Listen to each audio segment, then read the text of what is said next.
अस्सलामुअलैकुम वरहमतुल्लाहि वबरकातुहू। मेरे प्यारे साथियों, मैं हूं मोहम्मद मुंतज़िर उरूज और मैं ज़िला परिषद उर्दू स्कूल वसई का तालिब इल्म हश्तम जमात में पढ़ता हूं। और आज मैं आप सभी साथियों को एक मज़ेदार और दिलचस्पी कहानी सुनाना चाहता हूं। इस कहानी का नाम है दादाजी का एहतजाज। पीर की एक सुहानी सुबह थी। गर्मियों की छुट्टियां गुजारने में अपने दादा के घर आया हूँ। ये जगह बहुत ही पुरसुकून है। मैं आंगन में अपनी बाईसाइकिल साफ कर रहा था। मेरा कुत्ता टाइगर घास पर सो रहा था। एक अजीब सी आवाज़ सुनाई दी और मैं पलट कर देखा। मेरे दादाजी एक ऊंची सीढ़ी पर चढ़ रहे थे। ये सीढ़ी हमारे घर के सामने नीम के एक बड़े दरख्त से लगी हुई थी। वहाँ एक तख्ते में लटक रही थी जिस पर लिखा था, पेड़ बचाओ। मैं चीखा, दादाजी, और उन्हें रोकने के लिए दौड़ पड़ा। मैं उनके पीछे पीछे सीढ़ी पर चढ़ना चाहता था, पर बहुत देर हो चुकी थी। मेरे दादा ने ज़ोर से कहा, सत्या वहीं रुको। वो बड़े ज़िद्दी थे। एक बार जो काम करने की ठान लेते उसे हर हाल में पूरा करके ही दम लेते थे। दादा ने जी ने सीढ़ी के आखिरी सिरे पर रुके। मुझे डर लग रहा था कहीं वो गिर ना पड़े। उनके सूखे हुए से घुटने अब सीढ़ी के आखिरी पाए तक पहुंच चुके थे। अब वो एक टहनी के साथ लटक रहे थे और बूढ़े थे, मगर उनके जोश और जज्बा बड़ा ही मजबूत था और जवान था। वो जितने लगते थे उतने कमज़ोर नहीं थे। उनकी आंखों में एक अजीब सी चमक थी। मैं वो चमक पहचानता था। ये एक बहादुर इंसान की दिलेरी की चमक रहती है।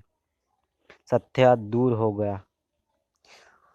उन्होंने ऊपर से मुझे आवाज़ दी और वहाँ से सीढ़ी को दूर धकेल दिया। मैं सीढ़ी के गिरने से ही हट चुका था। सीढ़ी एक ज़ोरदार कड़क कड़ाक की आवाज़ के साथ घास पर गिर पड़ी। कुत्ता भी चीखा और अंदर भाग गया। अब कुछ सन्नाटा था। बस दादा की ज़ोर की सांस लेने की आवाज़ आ रही थी। दादा जो कुछ कर रहे थे असल में म्युनिसिपल काउंसिल के समझाने के लिए कर रहे थे।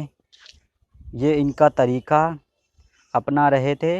म्युनिसिपल काउंसिल के पेड़ काटने का मंसूबा मंजूर कर लिया था और ज़मीन के मालिक को वहाँ फ्लैट बनाने की इजाज़त भी दे दी थी। मगर दादा इस मंसूबे को माने नहीं थे। उन्होंने कोई जवाब नहीं दिया। वो अपनी दुनिया में ही मगन थे। मैंने उनसे कहा, मैं आपके लिए एक प्याला कॉफ़ी बनाता हूँ। कॉफ़ी उन्हें बहुत पसंद थी, लेकिन वो जवाब कहाँ दे रहे थे। मैंने उनसे कहा कि आप टीवी पर अपने कॉलेज के ज़माने की पुरानी फ़िल्में देख सकते हैं। मेरी बात का इन पर कोई भी असर नहीं हुआ। सूरज की तेज़ रोशनी थी, मेरी आंखों पर पड़ रही थी। मैं पसीने से भीग रहा था। मैं सोच रहा था, ना जाने दादाजी दरख्तों की हिफाजत क्यों करना चाहते हैं। आखिर वो अपना वक्त आराम से क्यों नहीं गुजारते। दादाजी जब भी आगे पीछे हिलते तो मेरे दिल में की धड़कन तेज़ हो जाती। ये सूरत मेरे लिए इस वक्त बहुत ही मुश्किल हो गई थी। मुझे इनसे अकेले ही निपटना पड़ रहा था, क्योंकि दादी और मेरे वालिदैन शीला चाची के यहाँ वाराणसी के लिए गए हैं। मेरी छोटी बहन दुइया गर्मियों के कैंप के लिए बाहर गई हुई है। दादाजी के साथ सिर्फ मैं और मेरा कुत्ता टाइगर ही था। मैं चाहता था कि दादाजी दरख्त से वापस उतर आएं। मैं उन्हें दरख्त पर तौरात तौरात नहीं गुजारने देता था, लेकिन दादाजी थे कि मेरी बात ही नहीं मान रहे थे। मैंने दोबारा कोशिश की, दादाजी नीचे उतर आइए। अब कोई भी किसी वक्त पुलिस को इत्तला कर सकता है। इससे मेहरबानी कि आप नीचे आ जाइए, वरना बाद में अफसोस होगा। इतना कह ही रहे थे कि पीछे से कुछ पुलिस वाले आ गए। पुलिस वालों ने दादाजी को देखा और बड़े ही हैरत अंगेज से उनकी तरफ बढ़ने लगे। पुलिस वालों ने दादाजी जब पुलिस वालों ने घास से रेंगते हुए दादाजी की तरफ आ ही रहे थे कि उनका पैर एक पुलिस वाले का पैर सीढ़ी पर टकराया और पुलिस वाला नीचे गिरा। फिर पुलिस वाले ने दादाजी को वार्निंग दी कि आप नीचे आ जाइए, ऐसा कहकर चले गए। उसके बाद फिर वापस से वही दोनों पुलिस वाले फिर से आए। कुछ देर बाद फिर से उस पुलिस वाले का पैर उस सीढ़ी से टकराया। फिर पुलिस वाले की सर पूरा लाल हो गया था। उसे बहुत ही गुस्सा आने लगा। पुलिस वाले ने कहा कि इस सीढ़ी को यहाँ पर कौन रखा है, इसे हटाइए। और पुलिस वाला मेरी तरफ घूरता रहा। फिर पुलिस वालों ने दादाजी को वार्निंग दी कि आप नीचे उतर आइए, हमें ये पेड़ काटने में दिक्कत ना हो, इसलिए आप नीचे आ जाइए। आप नहीं आएंगे तो हमें भी आपको पेड़ से उतारने का अच्छा तरीका आता है। लेकिन दादाजी थे कि किसी की मान ही नहीं रहे थे।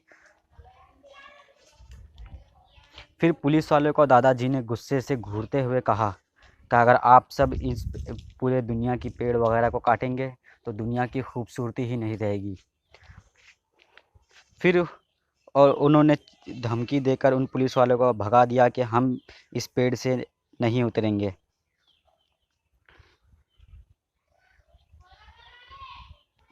फिर उन्होंने कहा कि हम म्युनिसिपालिटी को भी बुलाएंगे, देखते हैं आप कैसे नहीं नीचे उतरते। ऐसा कहकर वो जा ही रहे थे कि इतने में मीडिया वहाँ पर आ गई। उन्होंने दादाजी से बहुत सारी पूछताछ की कि आप इस झाड़ में क्यों बैठे हैं। ऐसा कहते कहते उन्होंने बहुत से सवालात पूछे और दादाजी ने उन्हें बेइंतहा सब कुछ बता दिया। उसके बाद जब वहाँ से मीडिया गई तो मीडिया की एक ऑफिसर ने सब मीडिया वालों को कहा कि हम भी इस पेड़ बचाओ के इस कॉन्फ्रेंस को हम भी आगे बढ़ाएंगे। आज से हम भी पेड़ बचाएंगे, हम भी दादाजी का साथ देंगे। उसके बाद वो सारी मीडिया वहाँ से चली गई और हमारी कुछ बस्ती के लोग भी वहाँ उनके साथ चले गए। उसके बाद कुछ ही पल में वहाँ पर पेंटिंग बनाने वाले आ गए। वहाँ उस पेंटिंग बनाने वाले की एक लीडर थी जो आई और कहने लगी कि हमें इस झाड़ की खूबसूरती की एक पेंटिंग बनाना है। इतना कहकर सब के सब वहाँ पर बैठ गए। दादाजी को बहुत गुस्सा आया और दादाजी ने ऊपर जो खाना पीना दादाजी ने अपने पोते से मंगाया था, वो सारे खाना पीना क्या कुछ ढक्कन और बॉटल वगैरह मीडिया पेंटिंग बनाने वाले के ऊपर फेंकी।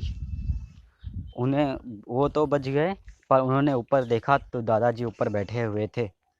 तो उन्होंने पूछा ये कौन है, तो सत्या ने सारी कहानी उन सबको बताई। तो उन पेंटिंग वालों ने भी इरादा किया कि हम भी पेड़ बचाओ करेंगे, तो वो भी चले गए।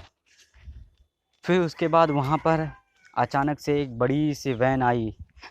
इस बार वो दोनों पुलिस वाले तो नहीं थे, मगर कुछ और ज़्यादा ही लोग थे। कुछ और लोग थे वहाँ पर। वो जैसे ही निकले तो मैं पहचान गया कि वो कौन से लोग थे। वो थे म्युनिसिपल काउंसिल के लोग। वो आए और यहाँ पर दादाजी को पहली बार प्यार से समझाए और हाथों में उनके एक बड़े बड़े ब्रीफकेस था। पहले दादाजी को प्यार से समझाए कि आप नीचे उतर जाइए, मगर दादाजी ने बात उनकी एक भी ना सुनी। फिर दादाजी को उन्होंने वार्निंग देकर कहा कि आप नीचे उतर जाइए और ना फिर हमें भी आपको उतारने के एक से एक तरीके आते हैं। मगर दादाजी फिर भी नहीं माने। तो उन्होंने दरख्त पे चढ़ने की कोशिश की। जैसे ही वो दरख्त पर चढ़ने के लिए सीढ़ी उठा के लगाए तो दादाजी ने सीढ़ी को धकेल दिया और वो नीचे गिर गया। तो फिर कुछ देर बाद तो उस म्युनिसिपल काउंसिल के जिसको दादाजी ने गिराया उसे बहुत ज़्यादा गुस्सा आया। उसने कहा कि इस पेड़ को डायरेक्टली काट दो ताकि दादाजी भी डायरेक्टली नीचे गिर जाएं। तो फिर भी मगर सत्या ने उन्हें बताया कि ऐसा मत कीजिए, तो उन्होंने ऐसा नहीं किया। सत्या ने भी बहुत समझाने की कोशिश की दादाजी को, मगर दादाजी माने ही नहीं। फिर म्युनिसिपल काउंसिल वहाँ से चले गए और फिर कुछ देर बाद फिर से आए और एक बड़ी सी मशीन को लेकर आए। उन्होंने कहा बस अब बहुत हो गया, हम इस दरख्त को काट कर ही जाएंगे आज। इतने में वहाँ पर दादाजी को बहुत ज़्यादा गुस्सा आया। दादाजी ने उनके ऊपर लकड़ियों के टुकड़े और प्लास्टिक बोतल वगैरह फेंकने लगे।